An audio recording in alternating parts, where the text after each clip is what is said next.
E aí, galera, agora com vocês, Folclore na Literatura em Quadrinhos, uma conversa com os autores Ronaldo Santana e Eberton Ferreira sobre o folclore brasileiro de forma instigante e criativa em suas obras.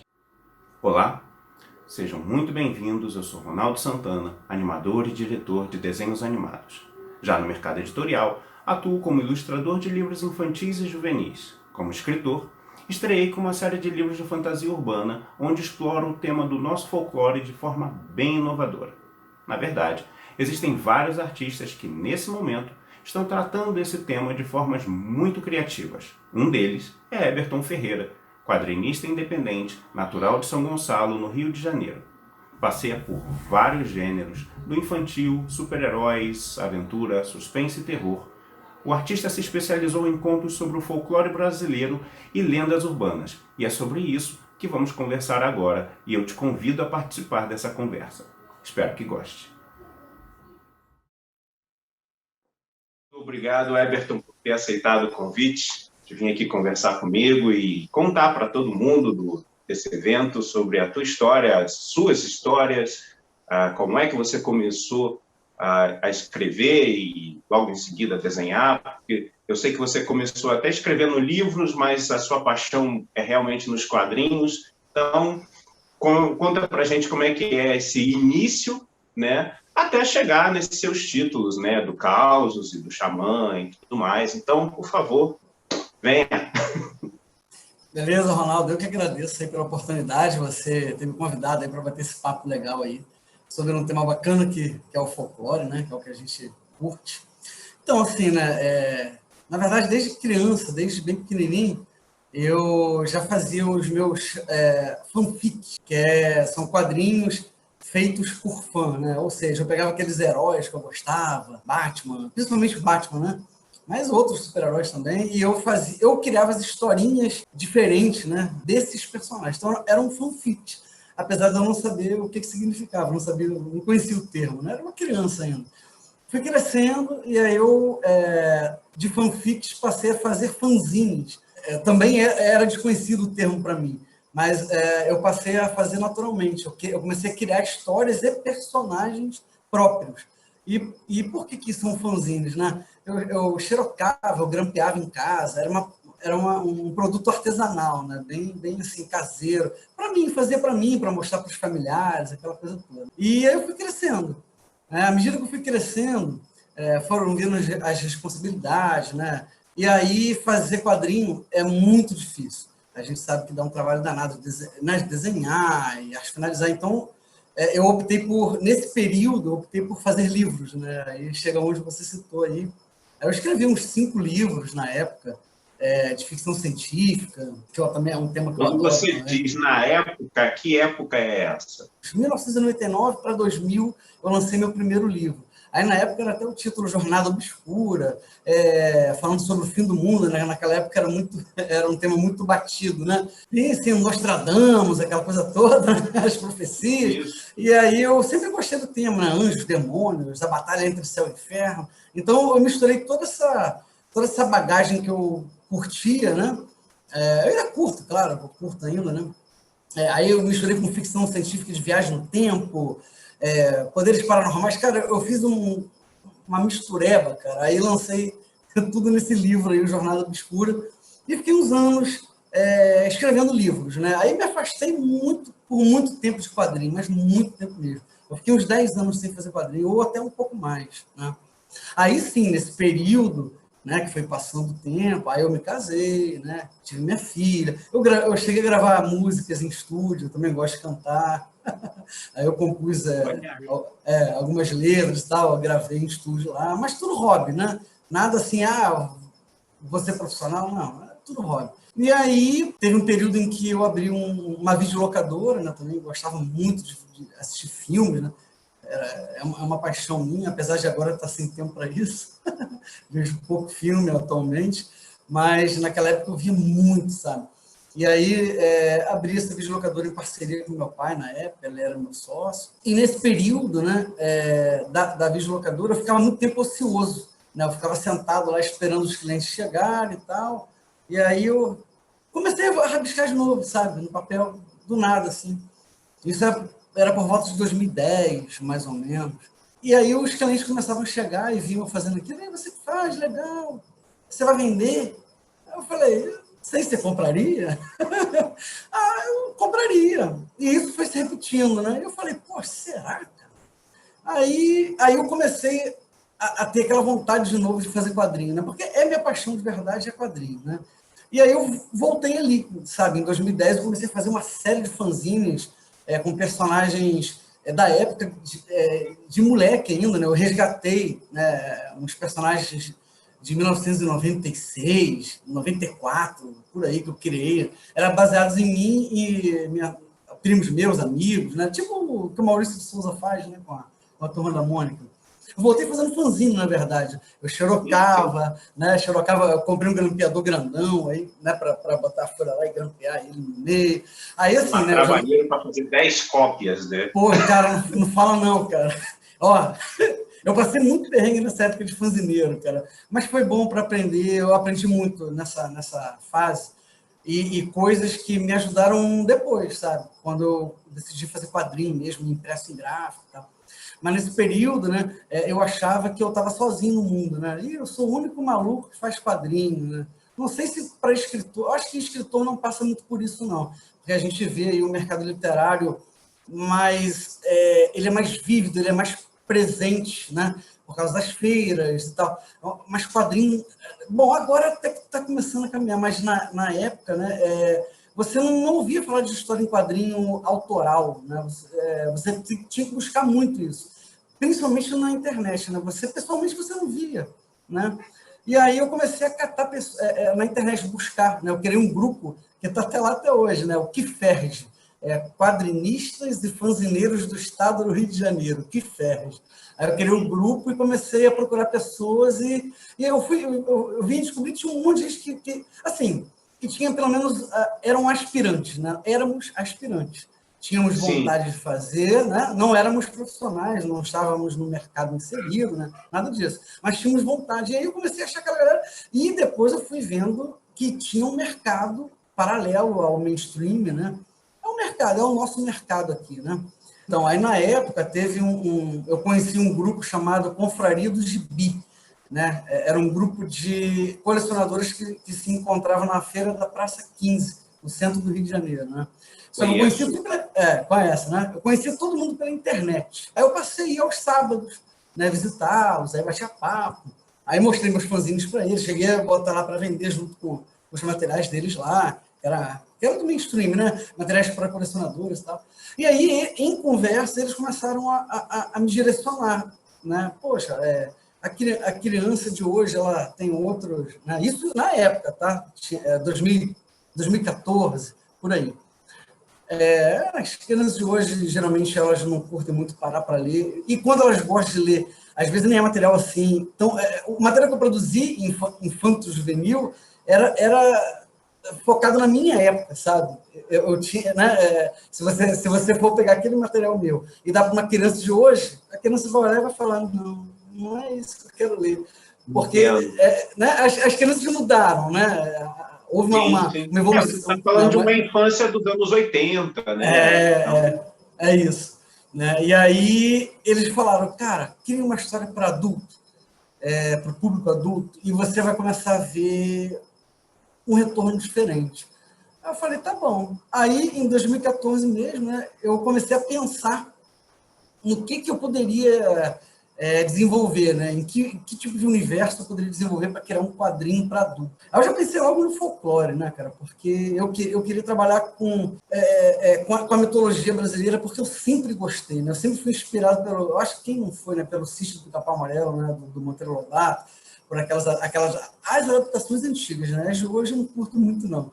Mas aquelas da minha época de criança, eu acho aquilo inspirador. Até hoje, de vez em quando reprisa no canal fechado, eu dou uma olhada, pô, é maravilhoso. E eu falei, eu vou trabalhar com folclore. Só que aí eu pensei, eu não quero trabalhar com folclore para criança, né? Claro, eu estava desenvolvendo algo para o público adulto. Eu falei, é aí que eu quero chegar. Eu quero trabalhar com a nossa mitologia, mas não dessa maneira que todo mundo conhece, né? Que é para criança. Aí eu falei, agora vou colocar aqui um outro tema, um outro gênero, mesclar aqui, que eu gosto bastante, que é o terror, né? E aí eu comecei a pesquisar sobre folclore, como é que surgiram os folclores e tal. Eu né, descobri, né, claro, eu já sabia disso, mas eu comecei a me aprofundar, mas que o folclore ele nasceu daqueles contos ao redor de fogueira, né? O pessoal nos interiores, né? Lá no interior, né, acendeu a fogueirinha, tomando uma cachaçinha, aí, ó, o Saci roubou a perna ali do rapaz ali, ó, saiu depois no redemoinho, e o lobisomem ali comeu ali a família inteira ali. Então, eram histórias de terror, né, contadas ao redor ali da fogueira. E isso era uma cultura muito forte. Isso também se perdeu bastante, né, com o passar do tempo, e é uma pena, porque eu acho isso maravilhoso. A cultura dos causos, né? Sim, exato, então. E exatamente por isso o título Causos, né? É um resgate. Essa série Causos, tudo isso já era eu pesquisando e montando esse universo, né? Então, o Causos é o quê? É um resgate do nosso folclore para que o público adulto volte a sentir interesse em conhecer mais essa nossa raiz mitológica, né? Eu estou aqui de chapéu assim, de repente algumas pessoas podem estar se perguntando por que esse maluco está de chapéu aí conversando com o Ronaldo, né? É porque esse chapéu, esse colete e tal, é uma caracterização, né, desse personagem principal que faz parte da série Causa. Ele é o protagonista. Ele, na verdade, é um desbravador português, né, que se une a um índio tupiniquim para investigar crimes que estavam se desenrolando naquele período, né, e que vieram depois a se transformar nessas lendas que a gente conhece. Mas de onde que veio essa ideia toda, assim, né? Nas minhas pesquisas, eu descobri que o folclore era sempre um vilão, porque ele era o terror, né? O folclore aterrorizava os povos, né? Então, eu já tenho o meu vilão, os meus vilões são o folclore. Mas quem que vai ser o mocinho? Quem que vai lutar contra ele? E nessas pesquisas eu também descobri, aí que é legal, cara, que entrou realmente bastante pesquisa histórica, né? Eu descobri que o folclore veio lá de trás, ele não veio de agora, né? Ele veio lá da época da colonização, óbvio, né? Mas, assim, a gente acaba não percebendo esse tipo de coisa, né? A gente não assimila isso, né? E eu descobri que, com a vinda dos portugueses, dos europeus para cá, né? Não só os portugueses, mas os europeus para cá, com a cultura deles com a indígena, foram se chocando e foram criando, porque já tinha, os índios, né, eles têm uma mitologia maravilhosa, enorme, vasta e densa, né? Aí chocou com a europeia, pronto, cara, aí começou a vir esse nosso rico folclore bonito aí. E aí, como veio daquela época, eu falei, por que não, então, né, trabalhar no Brasil colonial com português, né? Mas como é que vai ser a história? Eu lembrei logo do Sherlock Holmes, né? Que investigava crime, que eu também adoro Sherlock Holmes. Eu sempre gostei dessa história de suspense investigativo, enigmas, quebra-cabeça. Eu falei, pô, eu vou botar ele investigando crimes que vão se transformar nas lendas. Por quê? Eu não queria trabalhar com folclore como a maioria dos autores trabalha, né? Trabalhar com folclore de forma místico, né? O folclore é um ser que tem poderes e tal. Eu falei, não, eu quero algo diferente, eu quero algo que as pessoas, quando lerem, vão falar, caraca, legal. Eu misturei um monte de coisa. O Sherlock, o Scooby-Doo, né, que também tem aquele momento Scooby-Doo, né, de tirar a máscara, né, e tal, de, agora eu vou revelar aqui, né? Então, o Causos é uma mistura de várias coisas que eu curto até hoje, né? Mas que eu trago desde a época de criança. Assim. Ou seja, a ideia, então, era que você pegasse, né, casos investigativos, totalmente pautados dentro da realidade, só que com o passar do tempo, esses casos foram ganhando um ar mais místico até o ponto de virar uma outra coisa, né? Então, a sua ideia é, eu vou trazer aqui uma origem realista para essas histórias. Isso eu achei muito, muito legal. Eu realmente acho muito boa. Eu gosto muito dessa sua série, não escondo isso de ninguém, na verdade. Acho que é o melhor trabalho que você faz essa do Causos. Aí eu faço uma perguntinha para você agora. Então, você falou que gosta muito dessa minha série Causos, né? E eu também, assim, sei que você trabalha com folclore, né? Eu vou até contar uma história aqui. Eu vou contar a história de como eu conheci o seu trabalho, né? Que eu acho que eu ainda não te contei isso, né? Eu estava numa feira literária chamada Flinit, lá em Niterói. Eu estava lá como expositor, né? Eu estava com os meus quadrinhos vendendo numa mesa lá. E eu acho que era eu e mais uns 2 quadrinistas, ou 3 no máximo. O resto era todo mundo do ramo literário mesmo, sabe? E aí, numa dessas, eu vi numa mesa, olha, eu só não vou lembrar em qual mesa que eu vi, mas eu encontrei um livro... Você sabe? Aí eu encontrei lá Os Guerreiros da Amazônia. Aí eu olhei e falei, que legal, cara. Aí a capa, né? Tipo, quadrinho, mas era um livro, né? Aí eu olhei assim, só que quando eu folhei, eu vi, né? Que tinha umas imagens, umas ilustrações. Que legal, cara. E eu gostei da ideia, né? Você deve ter conversado ou com o Arthur ou com o Delcimar da Líteres. Eu acho que foi Delcimar.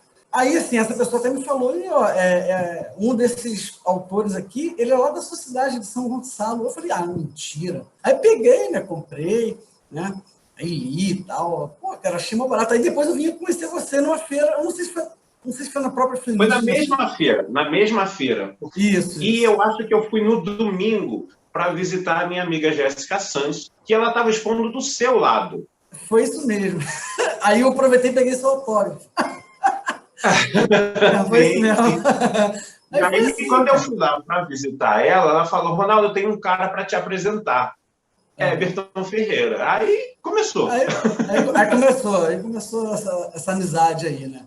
E aí, fala um pouquinho, cara, também do seu trabalho com folclore. Eu achei sensacional, cara, essa ideia, que inclusive virou animação de TV e tudo, não foi isso? No caso do Guerreiros da Amazônia, eu estou trabalhando nele desde o ano 2000 também, que você mencionou aí essa virada do século mítica, né? Então, assim, o Guerreiros da Amazônia eu comecei lá em 2000, ele era um desenho animado para a web, esse projeto meio que teve o seu fim naquela época mesmo, em 2000, se encerrou, e fui tocar minha vida, porque esse projeto não era meu, né? Eu estava trabalhando... Você entrou com a arte, né? Com a parte da arte, Isso. Eu estava trabalhando como animador nessa época. Eu não tinha nenhuma ligação direta com o projeto, né? Mas, alguns anos depois, o autor do Guerreiros da Amazônia, ele voltou a trabalhar com o título, só que aí ele já estava trabalhando sozinho, ele não tinha mais uma equipe para trabalhar com ele. Então, ele resolveu escrever no formato de romance, e aí ele foi buscando editoras e tudo mais, ele até recebeu uma sugestão de por que você não faz esse livro ilustrado para ele ficar mais atrativo. E aí ele lembrou dos ilustradores que tinham trabalhado com ele no passado, entrou em contato comigo, e aí começamos a fazer essa nova versão do Guerreiros da Amazônia para a literatura. Então eu refiz o design e tudo mais. Mas para você trabalhar num projeto desse, você tem que fazer pesquisa, né? Claro. E no caso do Guerreiros da Amazônia, estamos falando de super-heróis que protegem a floresta amazônica dos grandes vilões que estão lá para devastar, destruir, né? E tem toda aquela questão ecológica, né?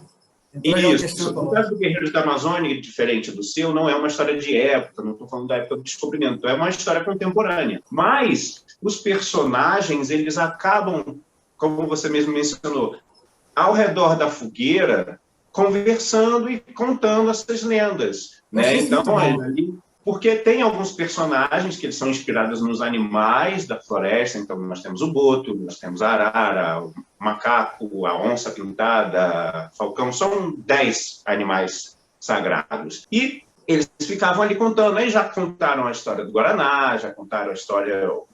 ou várias lendas da Vitória Régia, por exemplo, várias lendas, ao longo desses 3 livros, que o Guerreiros da Amazônia é uma trilogia, são 3 livros. Eu só tenho o primeiro, tem que pegar os demais. Agora a gente está fazendo uma nova versão, volume único, juntando tudo para trabalhar. Né? Mas o Ronaldo vai virar uma bíblia isso aí, porque é grande, né? Sim, mas aí a gente está mexendo no formato, está adaptando algumas coisas para não virar um monstro de 600 páginas, né? Ainda continuar sendo um livro com um tamanho legal e com uma leitura gostosa, né? Ficar ali na casa das 400 páginas, mais ou menos, sem perder esse atrativo das ilustrações. Está ficando bem legal. A ideia é que até no meio do ano a gente já tenha isso prontinho para trazer para o mercado. Mas, independente disso, os livros estão disponíveis na Amazon. Você pode baixar o e-book, como e-book, no formato de e-book, você pode ter. Eu vou esperar esse compilado, cara. Vou esperar, Sim, sim. com certeza, cara. E isso é uma coisa que eu acho interessante, que você estava mencionando que percebeu que as crianças não leem tantos, nem livro, nem quadrinho, mas, ao mesmo tempo, eu percebi com o mercado que, assim, o mercado de literatura, e você viu isso nos eventos, ele é bem sólido, pelo menos no Brasil, ele tem uma tradição, né? Sim. Diferente, realmente, do mercado de quadrinhos, que ele é uma coisa mais nichada, é realmente Isso. mais um público... que é até mais na nossa idade, né? Pessoas que liam os quadrinhos na infância e continuam amando ele até hoje. Eu acredito que é uma questão de hábito, tá? Eu acho que dependendo do tipo de título com que você está trabalhando, você consegue atrair um público mais jovem, sim.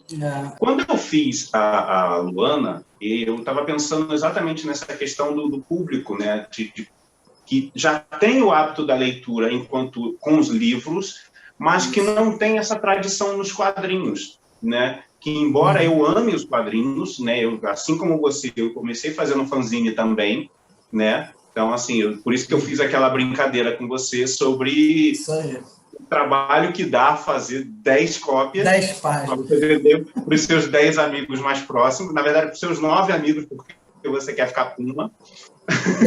Verdade.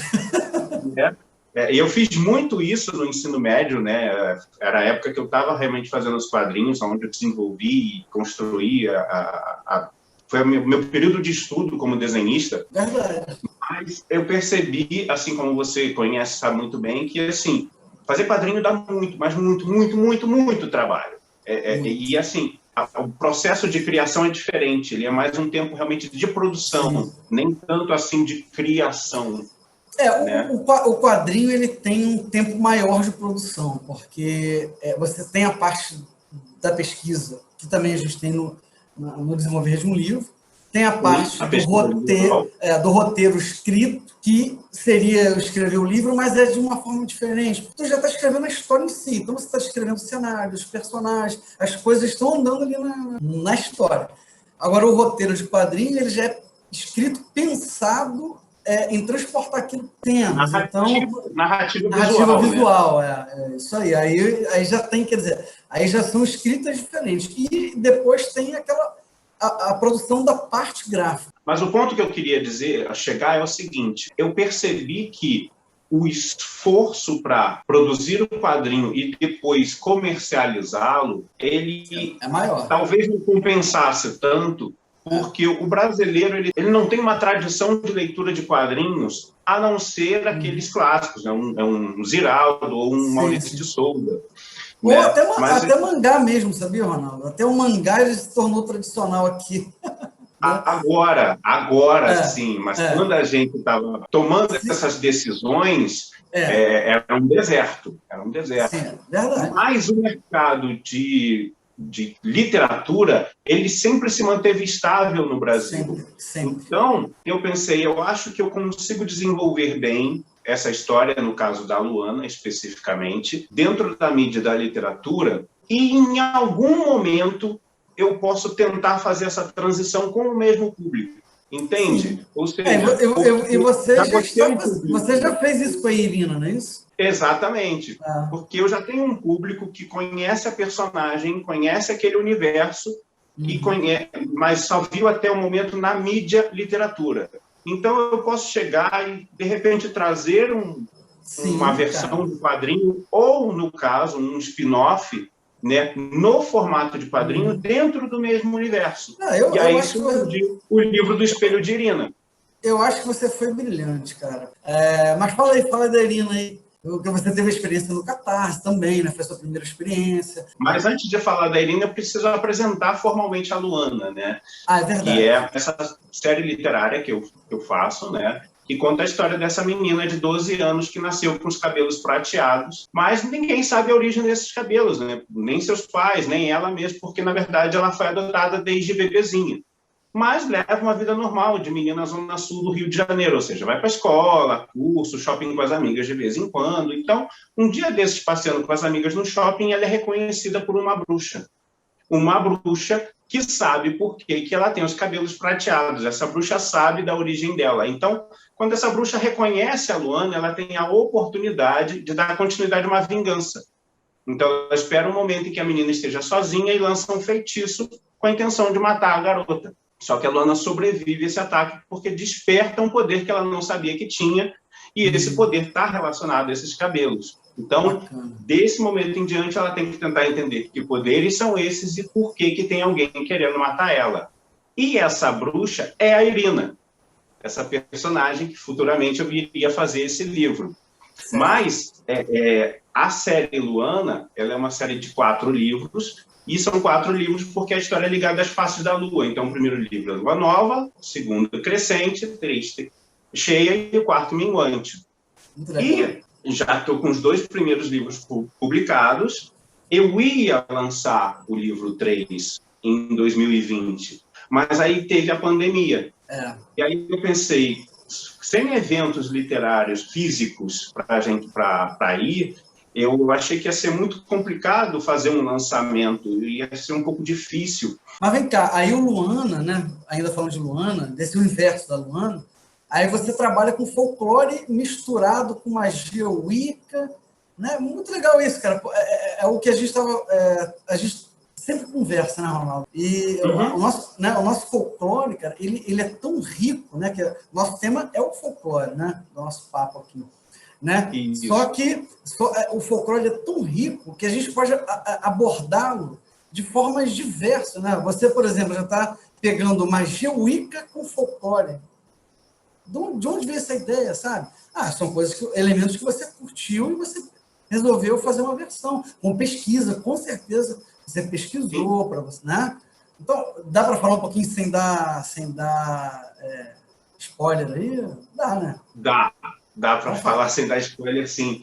E na contramão sua, eu fui realmente para o lado mais místico. Embora a minha história aconteça nos dias atuais, mas ao mesmo tempo eu queria trabalhar essa ideia de que ela é uma personagem que tem uma origem mística desconhecida e que isso vai interferir na vida dela. Então, quando eu estou lidando com esse ambiente mais realista, eu pensei, como é que eu vou contar uma história de bruxos, né, que seja quase que possível? E aí me veio a questão da Wicca, que é uma religião que é de bruxaria, que você pode aderir hoje em dia se você quiser, né?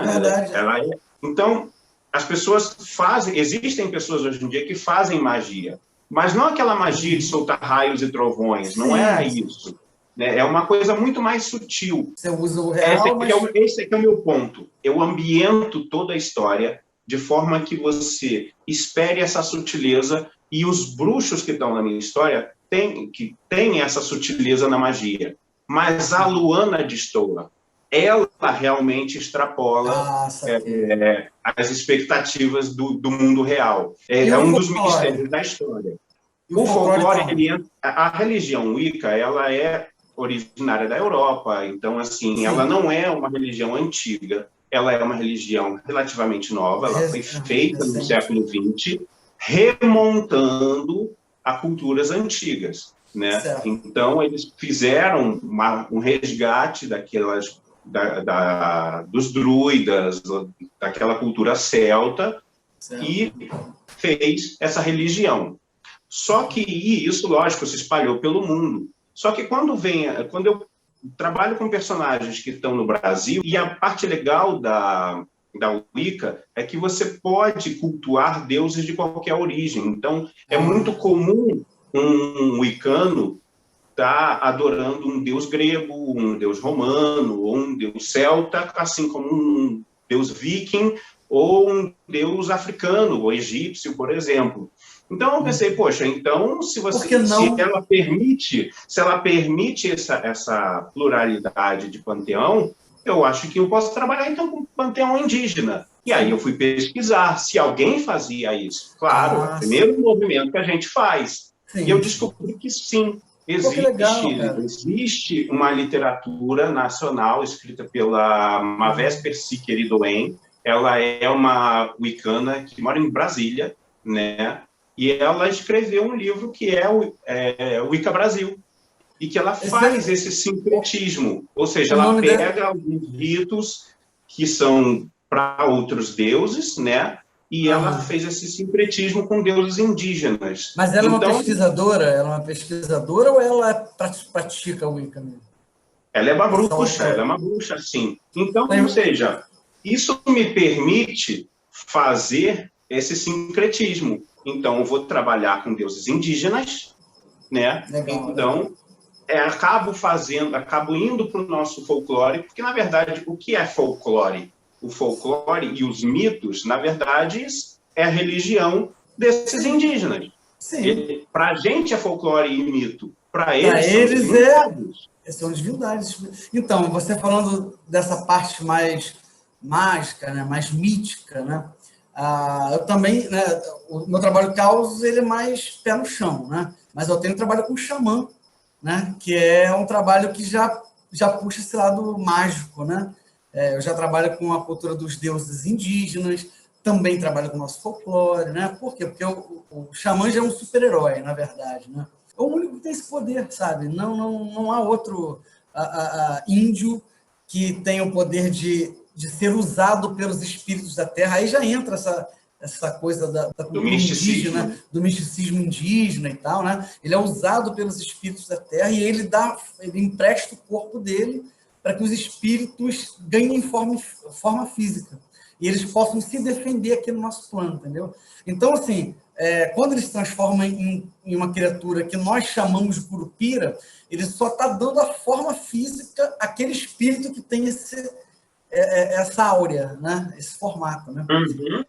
Então ele vai se transformando, ele só realmente transporta do espiritual para o físico. Como que surgiu toda essa cultura? Quer dizer, né? Eu pesquisei continuo pesquisando sobre a nossa mitologia, aí também pesquisei mais a fundo sobre a cultura indígena nossa, né? E criei um outro universo mesclando tudo isso, né? Então, assim, isso que é o bacana, né? Da gente pegar o folclore, né? Ou as crenças, né? Dos nossos povos, e a gente trabalhar de formas diferentes, sabe? E eu até achei legal, porque quando Cidade Invisível saiu, assim, a galera começou a assistir, veio todo mundo falar assim, Everton, pegaram a sua ideia, porque assim, né, na série, né, eu não vou dar spoiler não, né, eu vou falar Não, tudo bem. Aí, assim, por que a galera falou que o Cidade Invisível copiou, né? Não copiou nada, ideias flutuam, né? E o Carlos Saldanha, né, que é o diretor, o criador da série, para quem não conhece, Carlos Saldanha, ele fez animações como Era do Gelo, não é isso? Isso, Era do Gelo e Rio. Rio. Pô, ele é muito bom, cara. E nesse mundo que ele criou, nesse universo que ele criou do Cidade Invisível, qual foi a fórmula que ele usou? Né? A mesma que eu usei na Causos. Lembra que em Causos eu peguei aquela... Eu não criei isso, né? Já existia, não tinha, um Sherlock Holmes não me inspirou, e foi usado isso no Cidade Invisível. Só que ali se passa nos dias de hoje, né? Contemporâneo, né? Onde um policial começa a investigar crimes que têm relação com esse mundo invisível. Né? Então, assim, tem uma similaridade, sabe? Né? Então, quando a pessoa que já leu o meu quadrinho e viu aquela coisa de investigação dos crimes e tal, e o folclore, eles já ligaram logo, sabe? Isso é legal, sabe? Isso é bacana, porque a gente agora tem uma representatividade, né, do folclore forte novamente no audiovisual. A gente teve a do Sítio do Pica-Pau Amarelo forte, né, na década de 80, né, 90. Agora o Cidade Invisível ele voltou com isso, com essa chama, sabe? E as pessoas... E ganha visibilidade internacional também, né? Não é só... Exato. Estourou não só aqui, né, mas em mais de 40 países. Né, os gringos, né, a gente chama de gringos, né, o estrangeiro, eles estão interessados no nosso folclore, né? Porque o nosso folclore é interessante, né? Acho que só o brasileiro que não entendia isso, né? Mas eu espero que com essa série, essa popularidade cresça e que autores como nós, que já trabalhamos com folclore já faz tempo, né, que a gente consiga ser notado também, né, que as pessoas comecem a procurar por materiais diferentes do folclore e que achem a gente também. Tomara, cara. Eu acho que sim, cara. Eu acho que tem tudo a ver. E isso que você está falando, eu conversei isso com a Jéssica Santos, que eu tenho uma conversa com ela aqui na Flip também, numa outra, recomendo que todo mundo assista. o outro quadro que eu falo sobre literatura fantástica.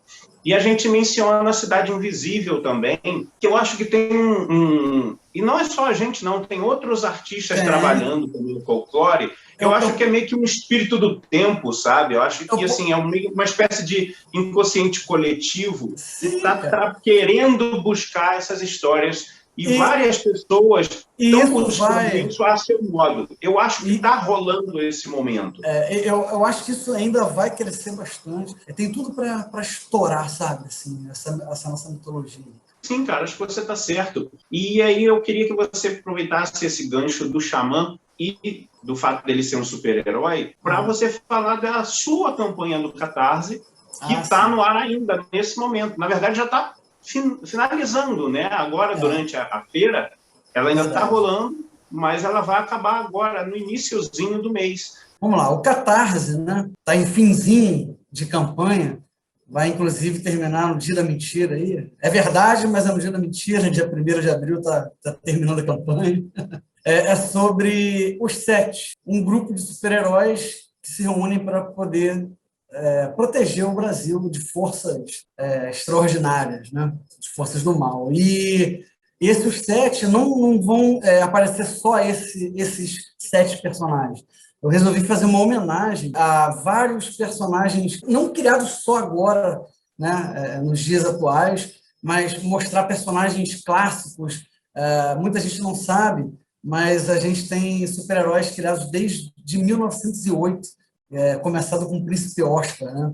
É uma aventura épica bem bacana, que está lá no Catarse, em pré-venda, na verdade, porque, na verdade, eu venho lançando os 7. Né? Os 7, ele já tem o volume 1, tá? Que é uma história fechada, com 116 páginas, e o volume 2, que eu comecei a lançar ano passado, durante essa pandemia maluca aí, né? Comecei a lançar em 2020, e aí, por causa da pandemia, eu decidi dividir em 6 partes. Tá? 6 partes de 32 páginas cada, porque também tem extras, né? Cada revista tem uns extras, é bem legal. Fala um pouquinho sobre cada herói, tem umas matérias falando sobre os heróis brasileiros, é bem bacana.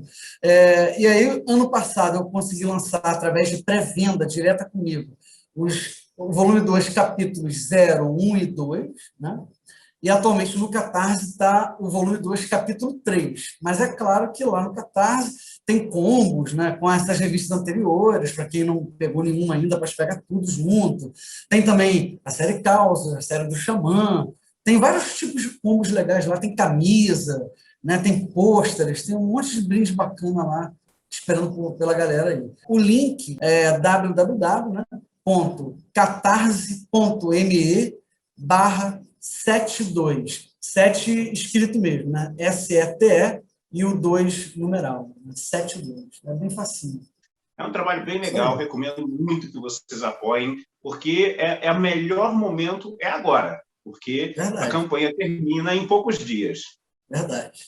Beleza. Eu vou fazer minhas considerações finais aqui, agradecer o convite, né, de estar aqui contigo, agradecer ao espaço que a FLI, né, tá oferecendo aí aos autores, né? A Adriana, que é a organizadora, é sempre um amorzão, ela se preocupa realmente com a gente, né? Se preocupa com os autores, se preocupa com o público. Espero que a gente possa estar novamente juntos, né? Apertando a mão, dando os abraços aí, quem sabe já no ano que vem, se Deus quiser. Né? E obrigado a todos por terem assistido a gente aqui e procure conhecer mais os trabalhos nacionais, tem muita coisa legal, bacana. Obrigado, Eberton, obrigado, pessoal, valeu pela atenção de vocês, espero que tenham gostado. Temos outros quadros aqui na FLIR, então aproveitem tudo e querendo falar com a gente, é facinho nas redes sociais, tanto eu quanto o Eberton, vocês podem conversar com a gente nos nossos respectivos Instagram. Então, muito obrigado, gente. Tamo junto.